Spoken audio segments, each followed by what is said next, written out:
Hey, everybody, it's Tim Gillette, and we're back with another Tim Gillette show. How about it, man? Today, I have a great guest for you. This person, I guarantee is going to be fun. I mean, come on. If they're not fun, they're not cool. They're not on my show. That's just the way it goes. Huh? Anyway, today's guest, Gloria Grace Rand, is someone who actually checked into our system a few weeks ago. Excited now that we're finally going to get the interview her today and have her on the show. As you know, this show, we only interview the coolest people on the planet. And we get to know them, get to ask them. So in the meantime, if you get a question that pops up during the interview and you're watching us live, go ahead and put it in the comments, all right? We'll try to get to it, bring it up on screen, all right, and let Gloria know. Maybe she'll answer it on screen. Maybe we'll both make fun of it. No, we won't make fun of you, but maybe we will. I don't know. Anyway, we're going to have fun, I guarantee it. So let me bring our guest up today, Gloria Grace Rand. How you doing, Gloria? Hello. I am so excited about being here today because I know we are going to have a boatload of fun today, and I'm looking forward to it. Wait a minute. Did you do something fun before you started the show today? Did I do something fun? I don't know, not exactly, but you know what? I have fun doing work. I'm updating a client's website right now. Not exactly the most scintillating work, but I put music on, and so I can listen to that. Oh, do you dance while you do websites? Well, sure, yeah, why not? Yeah. But I was actually watching Gloria. I watched every now and then. I watch comedians and stuff like that on YouTube videos. And I was watching one the other day. If you've heard this comedy club up in like Utah called Dry Bar Comedy. No. All right. And there was a guy on there, and he talked about his phone and not you know what I mean, not his answering machine. And he said, "Well, I got a message on there," and he sang the message to the tune of what was that song from the 1970s? The Gloria Gaynor song, "I'm Back" or something like that. Oh, Outer Space. Right. All right. And it's like he sang the message like it was so. When I hear that stuff, it's just like those are my kind of people. Yeah. Well, I think of you creating the website, and I'm thinking now, like Gloria's like sitting there listening to and you know what I mean, typing it out. Because this is a thriller. Yes, thriller. Follow this guy because he's a thriller. No, anyway. There you go. Yeah. So, Gloria, what is it that you do? I guess you work on websites then, I guess? Yeah, well, particularly I work on the messaging of the website, but again, I am helping out. One of the clients that I work with is a realtor, and he's been in a long process of switching over to a brand new website. And I've been writing blog articles and content for his website for years. And so now we're like finally on this new website. So I'm helping him out and uploading some of the community pages to go on there. But yeah, I love writing. I love helping small business owners with their messaging and my tagline is like messages from the heart, because that's what I think it comes down to, is that you can have, nobody likes to be sold to. Everybody hates the salesy stuff. But if you can just be yourself and come across that way on a website, then it's going to make it a lot easier for someone to want to do business with you. And that's what I like doing. I like helping out service providers in particular. That's sort of my niche that I gravitate to, and just helping them to have the best homepage and about page, service pages, and doing like blog writing as well. And actually I'm helping a client right now working on his LinkedIn profile. He actually lost a job. And so now I'm helping him create a new profile. First thing you do when you lose a job, update the LinkedIn profile. Yeah. So I got to tell you about my LinkedIn profile, Gloria, and if you've never looked at it, you'll make fun of it. My friend Lori Ruff, who used to be known as the LinkedIn Diva, and Mike O'Neill, they were a couple together who worked with Integrated Alliances, and they were staying at my house one time, and they both know, like, Tim's into podcasting and blogging, and they're like, "You don't have a LinkedIn page?" I'm like, "No, should I?" So literally Lori takes my laptop, all right, goes on LinkedIn and creates my whole profile. Now I've maybe changed 3 things on it in 9 years, and she did that, right? Wow, that's good. But like, she's like, "Well, what's the keywords?" All right. I mean, she just wrote it all up, and everything that's on there is what Lori Ruff wrote. And she's still a great friend till this day. But I think if she came to my house, it would get rewritten again. It's probably a good idea to update it every once in a while just to keep things fresh. But then again, if you don't play there, then it's not that important. So I don't. It's not really my yeah. playground as much as Yeah. when we play the social channels, I'm a Facebook, LinkedIn, Instagram. Okay. Now, I'm not saying that, you know what I mean, and you'll probably come back on this and tell people if you agree with this or not, but I'm a fan of find the ones that work for you and stick with them. Don't try to Mhm. do everything. Oh yeah. Last month, I mean, I have a client who's big into Clubhouse. Mhm. I'm still like clueless on Clubhouse. Clueless. I've got the app. I've been on there. I've Yeah. actually talked on a couple celebrity shows on there that I know, but I'm like, I don't get it. It's not me. I'm not Mhm. chasing down things that are, you know what I mean? I have a direction I'm going, and I'm not chasing Yeah. anything out the direction. Do you advise your clients same thing? You know, hey, let's get Oh, on one direction. yeah, absolutely. Absolutely. I mean, I've been doing that for years.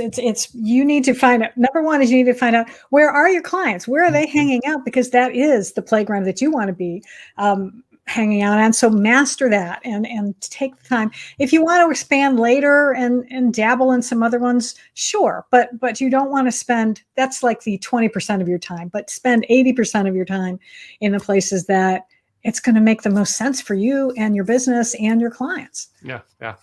And that's it. I mean, I'm doing, you know, websites. For me, the biggest thing is getting people from social media to a website. That is my hugest thing, and I know you're probably in the same field. Yeah. And Gloria, when I started in 2010, I had dozens of people say, "Oh, you don't need a website. You can do everything on social media." Mm. Let me tell you how many of them are in business for themselves today. Yep. Zero. They're all Mhm. working jobs for somebody now, and Mhm. they're the social media people at those jobs. Yeah, I'm like, absolutely. I looked at the writing on the wall, and the writing on the wall, it has not changed. And I have a friend, I don't know if you know John Limbacher. I have a friend, John Limbacher, and John says, nothing, there's nothing successful in the online world that wasn't first successful in the offline world. Mm. I mean, tell me what you think about that, because you're an online too in sales, copy, SEO, things like that. What do you think about that statement? I think that's right because it's well, and case in point, the pandemic that we've experienced this past year, where everybody this was the everybody was doing used to be doing presentations and doing workshops offline.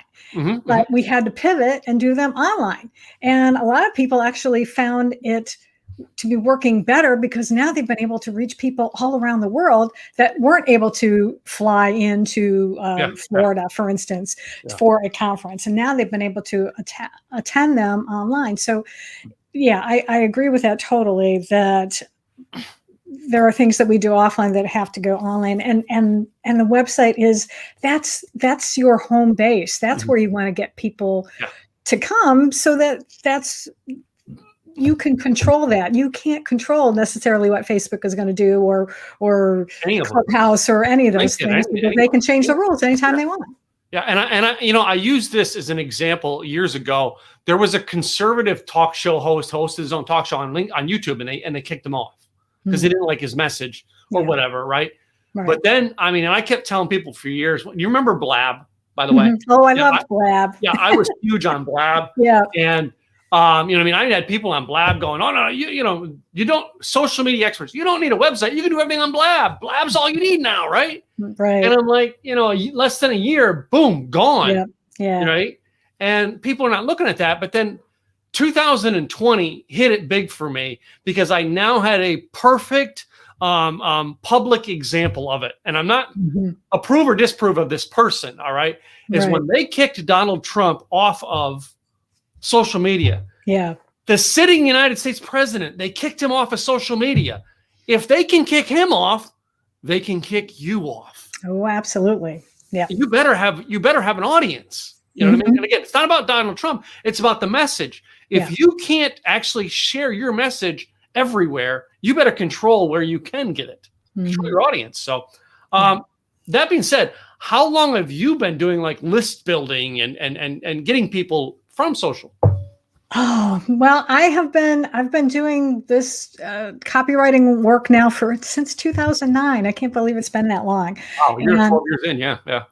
Yeah, so it's been a long time, and I've ebbed and flow over the years and dabbled in different things and trying to figure out, what is it that I really like to do the best. I mean, for a while I was doing video marketing and things like that, but I've really come to land on I love to write. I do love to write, and I actually love to speak too. So I have my own podcast as well, and I've been having a blast with it for like the last year, interviewing people just like you're interviewing me. Yeah. It's so much fun to be able to learn from other people and share them with an audience. So it's all about evolving. We all have to keep learning and growing and trying different things, but I still gravitate back to the things I like best, which is writing and speaking. Those are my two passions. I mean, do you have any books out, Gloria? I do actually. I have this one back here. Okay, It's my cool. my very first book. Pull up close, real quick. Watch. I'm going to do this real quick. Yeah, here we go. Right. Ooh, that's how we get to see it. I like that. Yep. See my name. Yeah. So yeah, this is I just published that in February. So that's my very first book, and I would say labor of love. And labor, and I do mean labor because it took me about 4 years to write it. But it's all about sort of my story. Deals with my sister's story a bit. She unfortunately passed away from cancer about 4 years ago, but it was really her going through that, which was the inspiration for the book. Because I had to learn how to love myself and really validate myself. And because that's one of the reasons why I didn't necessarily do as well in business over the years, because I didn't really value myself enough. And through this process of writing the book, I've come to appreciate that. I'm good. I'm and I like doing what I do, and I can talk about it that way. Yeah. It almost sounds like, Gloria, that, I mean, I'm glad that you've got the word heart in your messaging now and what you're doing, because it almost sounded like up until a certain time, you didn't have your heart in it. Once your heart got in it, boom, you were in. Yeah, I think that's it, because I was sort of half in, half out, you know, and as I said, I was trying different things, trying to figure out what it was I'd liked, but I also wasn't connecting with the right clients. It was very frustrating. You know, I was lowballing myself too much, and then I would work with these people who are like extremely needy. And I realized now it's because I was a bit needy. So, you know, you sort of attract what you put out there. Yes, we do. Yeah. Yeah. So I've come a long way, and I'm very grateful to be in a place now where, I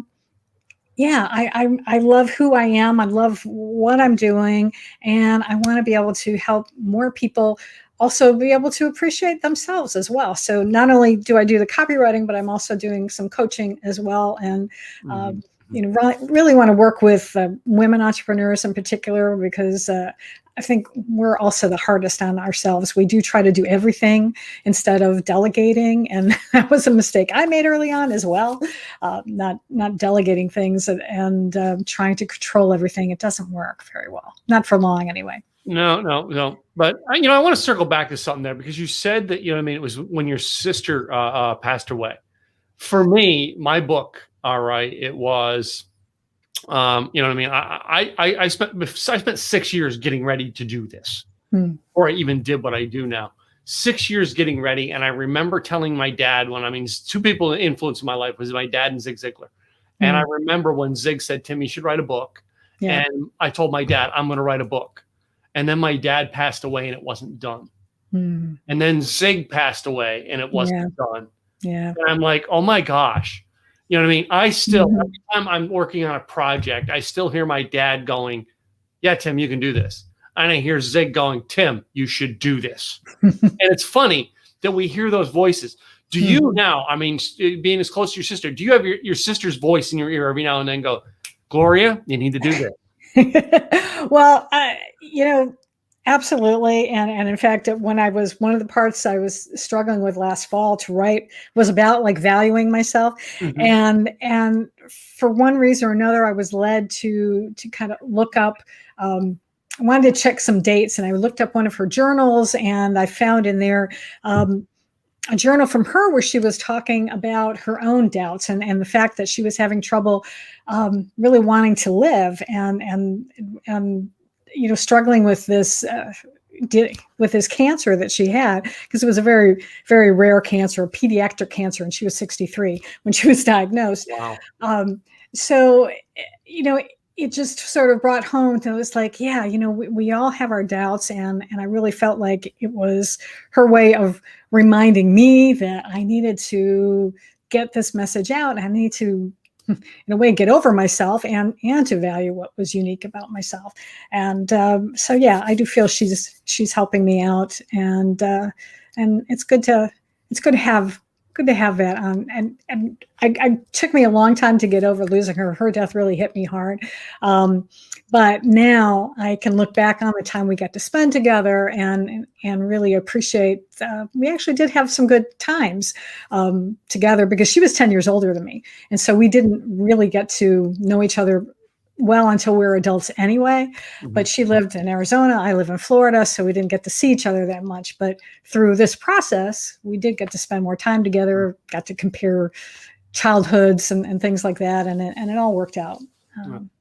Yeah. So my brothers, we live in the four corners of the world. I have three younger brothers. I have one in San Jose, California, one in Florida right now, but he goes between Florida and Pennsylvania, and one in New Zealand. Oh man, yes. Yeah.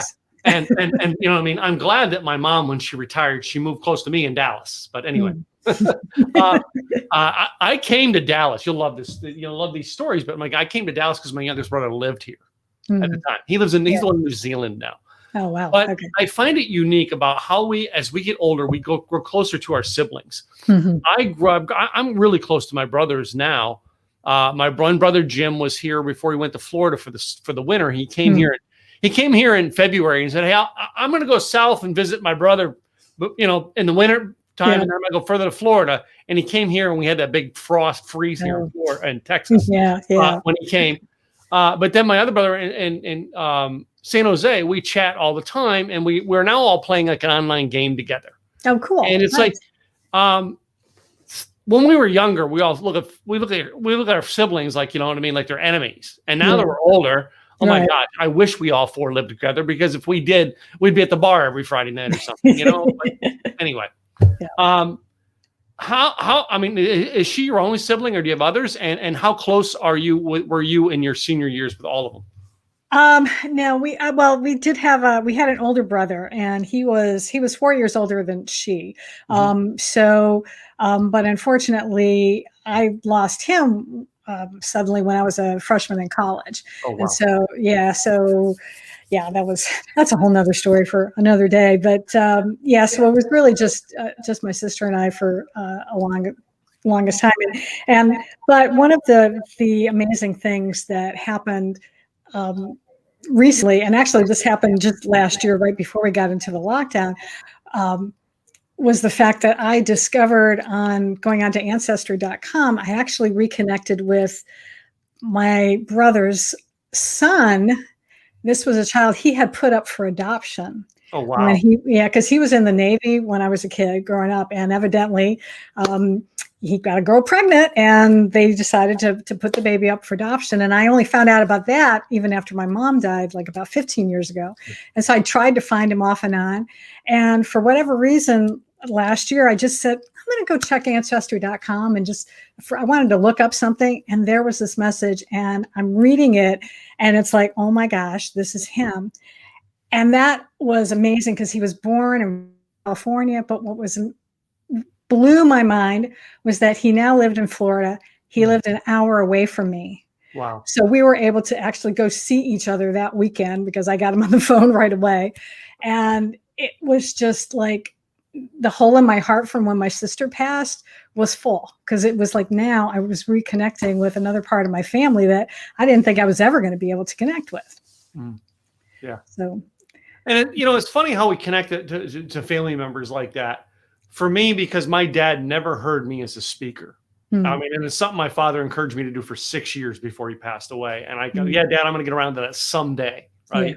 Yeah. In 2016, I spoke at an event in my hometown where I was born. And my dad's oldest sister and my oldest cousin were sitting in the audience. Oh, and I was in tears saying, you know what I mean? My dad never got to hear me speak. However, today, in a way, that dream has come true, because his sister is here to see that. Yeah. You know what I mean? And that meant the world to me, that my Aunt Jean, who really has nothing, does not need the instructions I do, but that in the audience because in a way, that was my way of being able to speak to my dad finally. Yeah. Oh, You know yeah, what I mean? absolutely. And it's Yeah. not how that connection, it does. It fills us up. Mhm. In It that does. moment in time, it does. It fills the heart. All right. It grasps us and go, it's okay. We can move forward now. Yeah. Mhm. Yeah.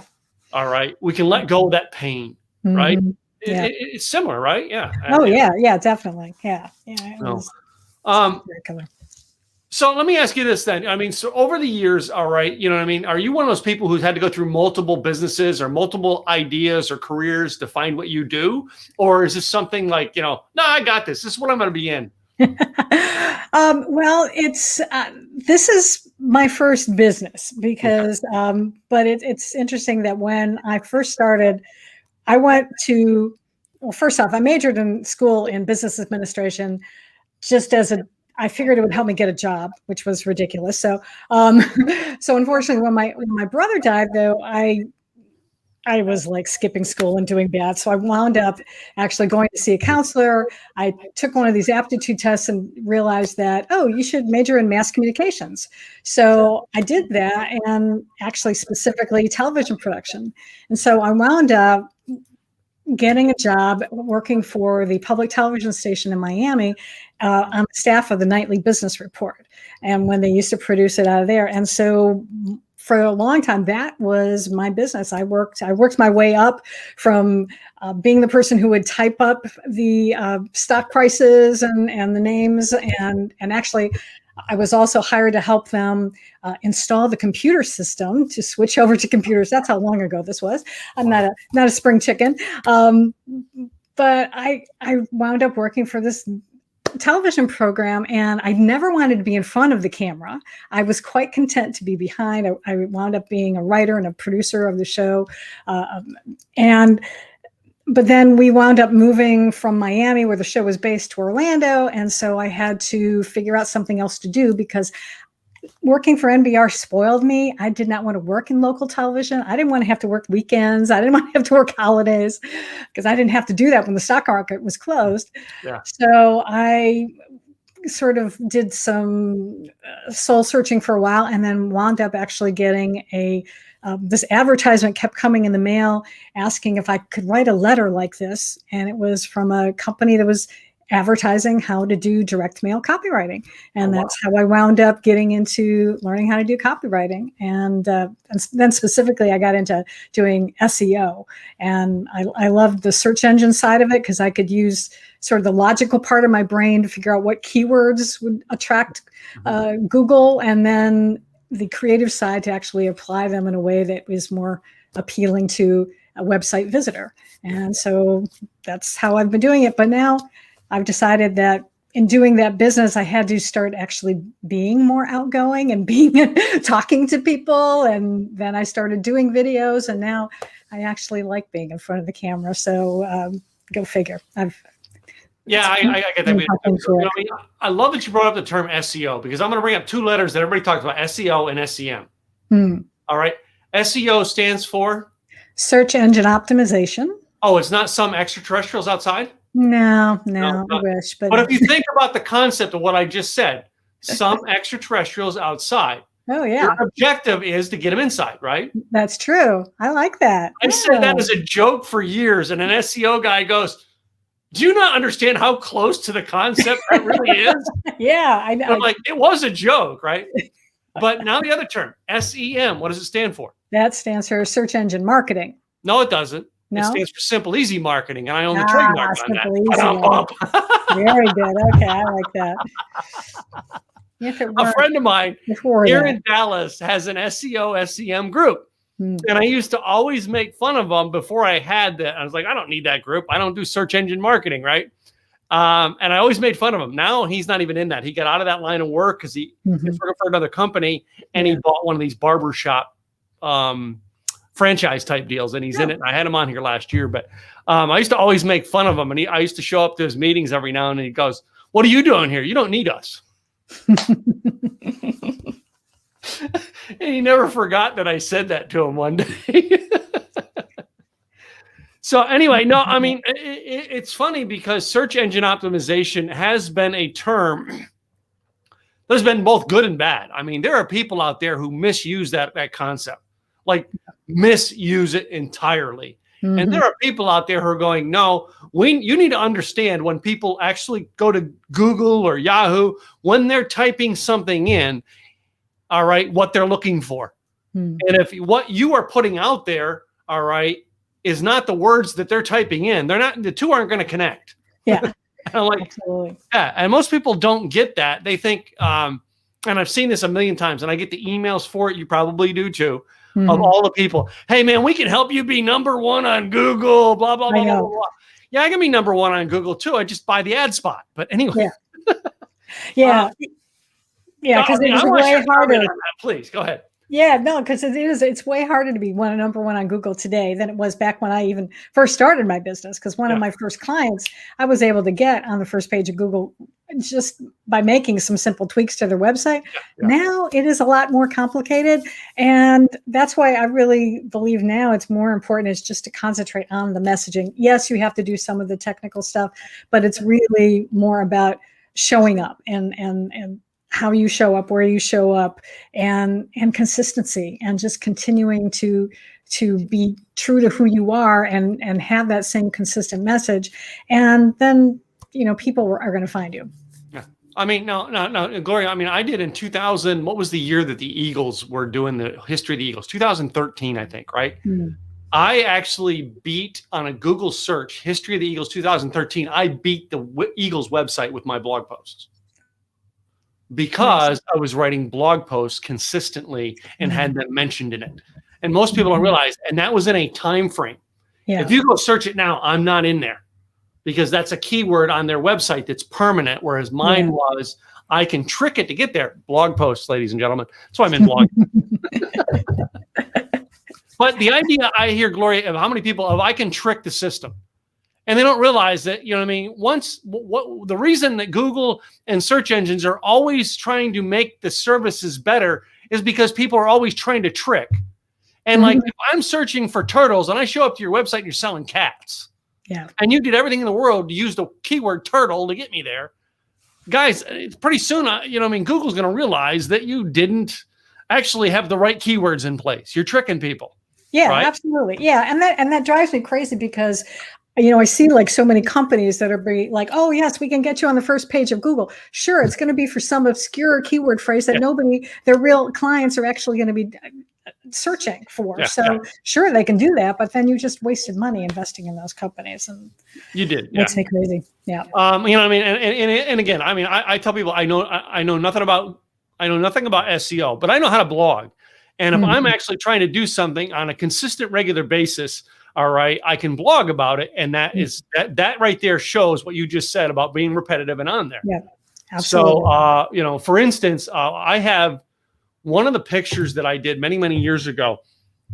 Do you remember the night that Jennifer Lawrence won the Oscar and she fell going up the steps? Yes, I do. I grabbed my camera and put a phone because immediately I thought blog post. Yeah. I grabbed a picture of the TV. I called a friend of mine and I said, "Hey, listen, can you doctor this photo to make it look like I took it sitting in the audience?" He said, "Sure." And we played it. And if you go look on my blog post, it's a phone picture of the TV. It's not me at there. It's a picture I took of I froze the TV, took the picture real quick, all right, and then sent it over to my friend to have him enhance it a little bit. And my blog post the next morning was Jennifer Lawrence falls at the Oscars. I mean, that's ideal. And I think you probably agree with me on that. That's an ideal place to capture on something, but then relate it to your business. Oh, yeah. Absolutely. And I related that topic to my business that day. It wasn't just, I want people searching my site. So Jennifer, because of Jennifer Lawrence, I'm just going to use her to get people to my website. No, you got to relate it. So, but now I play other tricks, which I think my mentor, Craig Duswald. So yes. So Craig has taught me all kinds of tricks now that I play to get people to my website that blows people's mind. I give away free air. I sell Texas boxes of air and things like that. Hey, listen, I want to ask you, you were asking me what SEO stands for. So do you know what blog stands for? No, I don't. Better listings on Google. Really? Well, I can't take credit for it. I heard someone else tell me that years ago, but I borrowed that because I loved it. Yeah, even though blogs were around before Google. Yeah, exactly. But Yeah. In a way, I was blogging in 1996 and didn't realize it. All right. It was something I grew throughout the ages, and I learned what it was. I stumbled into blogging because I literally, when I was getting started, I'm like, well, I don't know what I'm going to do. So I found a blog and I wrote a blog. And within 4 years, I was being asked, how do you build a blog and a brand? And I literally, it was like the number one thing I was asked to speak about everywhere. All right. Probably you did the same thing in SEO. You just like started searching it. You started doing, how do I do copywriting? Now everybody wants to come to you as the expert. Yeah. Yeah. So, and you know, now it's learning to get people's attention and keep their attention. So, I learned now, Gloria, that, you know what I mean? If I do things with to get people's attention online, I want to do it, but I don't want to deceive them in doing it. For instance, I was watching one of these comedy things the other day, and I didn't think the comedian was all that funny. I personally just didn't. Right. All right. Now, I'm not saying he's not a funny guy. I just said, I just wrote down in a comment, he's really not that funny to me. Oh my gosh, I got 145 comments, you know, some criticizing me, some like, you know, agreeing with me, right? Yeah. Even the people who founded the page wrote down, well, we think he's funny. I'm like, you put him on your page, you know? True, right. But the classic was, all right, and this is SEO in its greatest format if you want to trick the system. One guy wrote down, you just wrote that comment so people would come watch your videos. I wanted to go, ding, ding, ding, we have a winner. But I didn't. I just stepped back. I didn't say anything. I tell my mom, she goes, boy, that person knows you, huh? Again, got to know Craig Duswalt and know how he's learned me to do like that. But anyway, so, you know, Gloria, I like to ask a question of all the people who come on my show. All right. A little more serious note. Okay. In 1988, I worked part-time at a gas station, and I got a word of advice from my part-time job manager that I now put into everything I do. One little piece of advice. And that advice to me was, I want to take ownership of your shift. All right. Pretend like you own the business when you're working here. And I have since then taken ownership of everything I do in my life, from this podcast to my job, to my home, to everything. I take ownership. Because some guy in 1988 gave that little piece of advice to me, I live it now. And someone giving you a bit of advice when you were younger that you live by, and it's like, oh my God, this is part of my everyday world. Ooh, wow, that's a good question.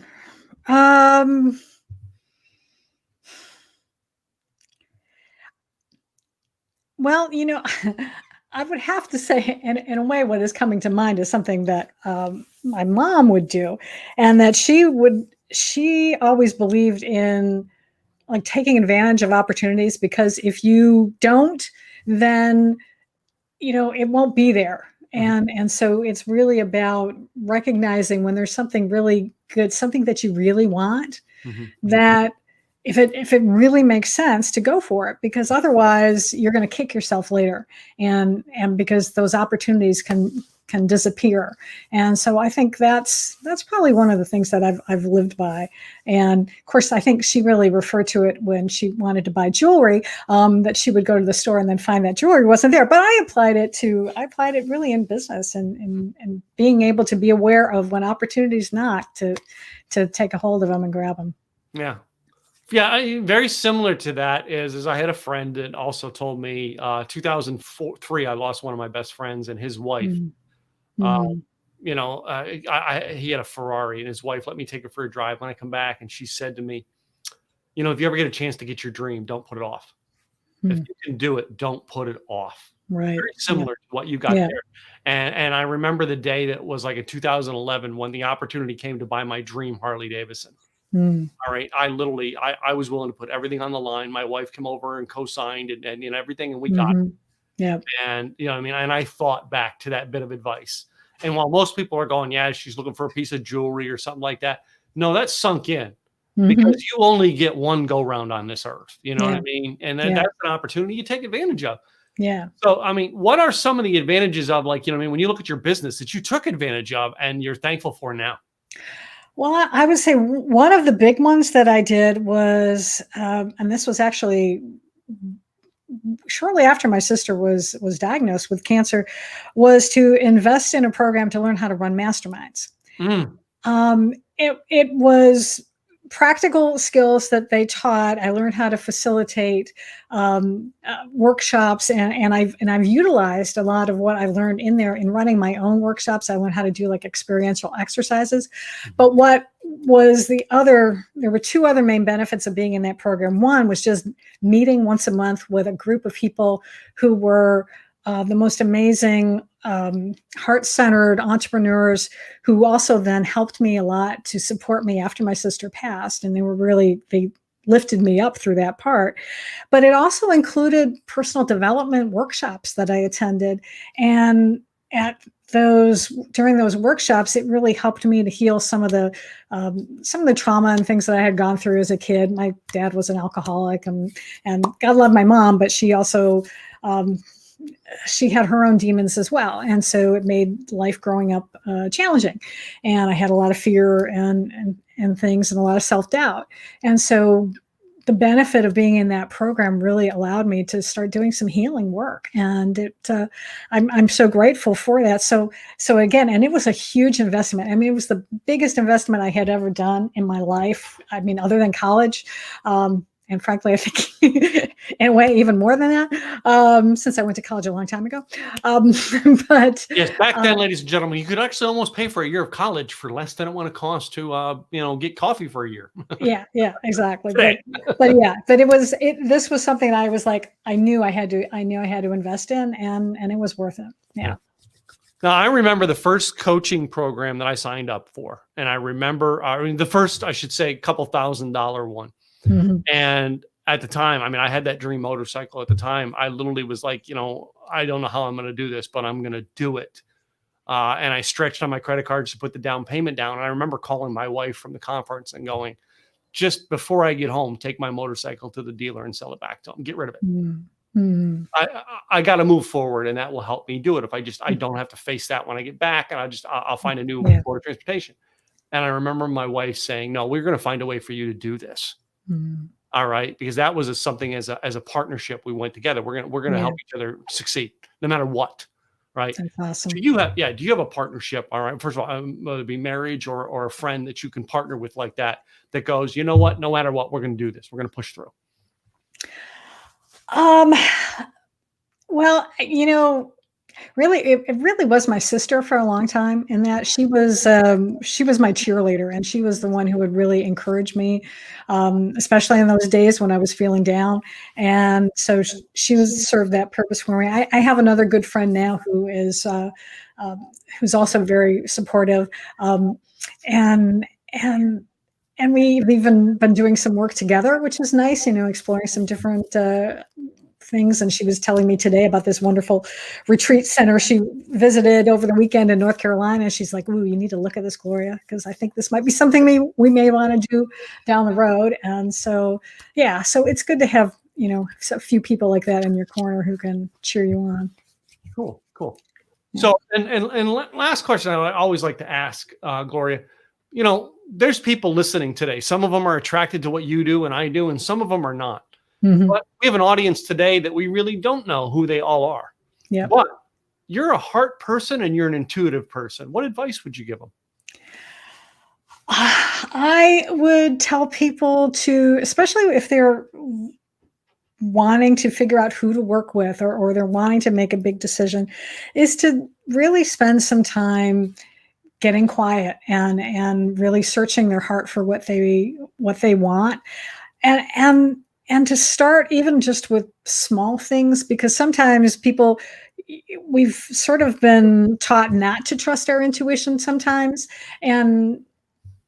But really, when we can start listening to ourselves, really getting quiet and listening to what it is, trying to figure out exactly what it is we want, that we'll get those answers, and we'll be able to trust it, because you really do need to start learning how to trust your gut and to trust your heart, and not just you, and then to use some logic to back it up, of course, but spend some time doing that and realizing that you do know what's best, even if you necessarily don't think so, or people tell you don't, but you can.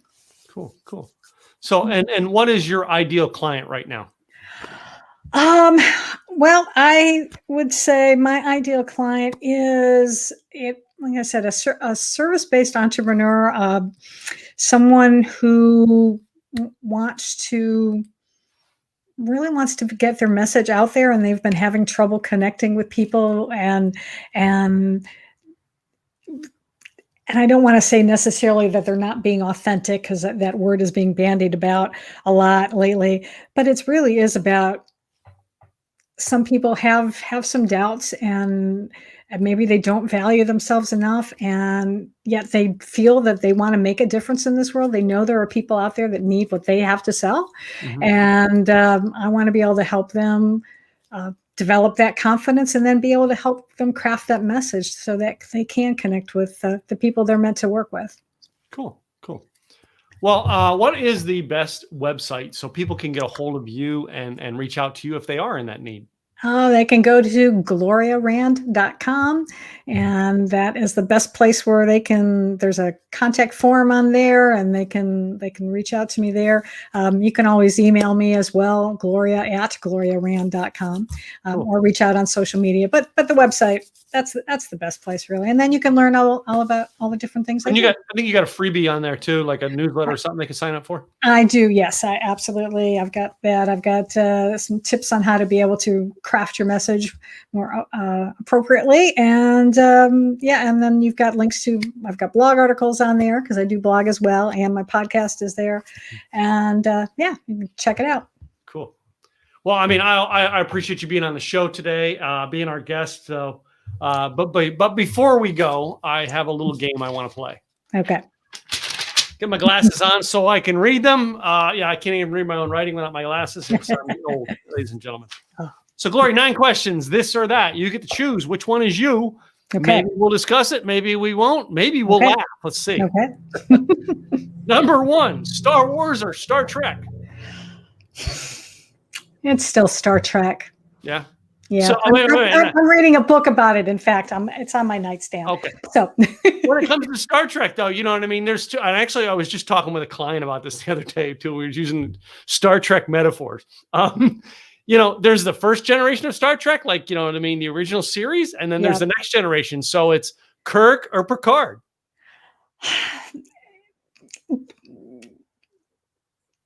Depends on my mood. I did develop a real appreciation for the next gen. We actually started watching some of the old episodes recently, and they are kind of cheesy sometimes, but they're fun. I do. Yeah. So, I like the original series, but I still think Picard was more of a leader. And I happen to have a friend who was on the new generation, which I think we both know. Glenn was on the next generation together. Yeah. So we both know Glenn. So my next question is, because I always like to ask the ladies this one. I'm a Texan. I'm in the South. So I got to ask the ladies, heels or boots? Oh, now I would say boots. They're more comfy, actually. I don't like heels anymore. I know. I wear cowboy boots like most of my dress up things. I got some neat cowboy boots. And at one point in time in my life, I was jealous. I wanted to be Larry Wingett and have 100 different pairs, but I'll stick with 10. Okay. Yeah. So my next one here, I'd like to go into some food products. If you're going to the movies, are you a popcorn girl or are you a candy girl? Oh, popcorn. Popcorn, like all the salt and butter on it? Or are you like, I got to be healthy? No, I don't like too much salt. A little bit of butter sometimes, but mostly just plain butter. But I like that. Have you had kettle corn, like with the sweetness sugar? I have. That stuff is that's deadly, but it's good. Yeah. How about another Southern thing? Because we're both from the South. I'm a little more Western than you, and that is taco or hamburger. Well, I actually grew up in Michigan, so I'll have to go hamburger on that one. So, yeah. I will gladly pay you on Tuesday for a hamburger today. Yes. Hamburger was always my favorite. So, yeah. How about beer or wine? Wine. I hate beer. I cannot stand the smell of it. Even I don't like. Yep. Well, no, we've been going to a lot of like independent breweries, and you know what I mean? That was always thing. But we go to independent wineries too. And the other downfall now is now I'm finding in Texas, we're popping up all kinds of independent distilleries with moonshine and whiskey. Yeah. Oh, And yeah, wow. you think I had a hard time with beer and wine? Yeah. I've got in my office, I have a moonshine bar over here, by the way. Oh, wow. Yeah. Not to say what kind of guy I am or anything. No judgment. No judgment. No judgment at all. So you did say you're a little bit about the social medias. So let's ask, which is your favorite, Facebook or Twitter? Facebook. Facebook. Yeah. Yeah. Were you taking advantage of the lives when they first started it?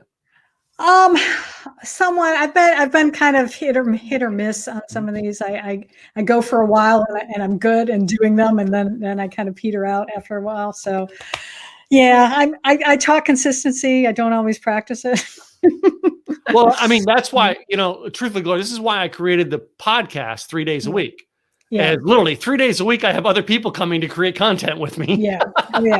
Well, yeah, and that's true. And I do. The podcast is one thing that I absolutely do every week that I'm committed to. And that's, I mean, that was the starter. Most people don't realize is, use a podcast, interview other people, I learned that from Craig is one of the things I learned, interview other people. So my next question is in our pandemic world, all right, we don't have to do this as much. So you are a dress up girl, or are you wearing yoga pants and dressed up from the waist up? I've got those yoga pants on right now. Yep. So not earrings on, but yeah. So Gloria, I'm dressed up. I always have dress shirts on, but if you've seen me, guys, you've seen me over the years. All right, I wear jeans. Yeah. And I actually have a clause in my speaking contract that I wear jeans to speak. Love it. So if I could get away with wearing yoga pants, but you do not want to see these skinny legs in yoga pants. It doesn't look pretty. My next one, we go to the controversial questions. Okay. Next one, toilet paper. Does it go over on the roll at your house or under? Over, of course. Come on, that's a no-brainer. Gloria, I have had some people on my podcast who are like all like rainbows, unicorns, love, sunshine. You ask them that question and fangs come out. Over! You're like, dude, what happened to the rainbows and unicorns? It is funny how that one question can really has a tie to our. Oh, I know. Yeah. I've seen Facebook posts about that just generate comments like crazy. Yeah. Yeah. So my last one, and I don't know whether to say this when I ask the ladies, but like I just ask it, boxers or briefs?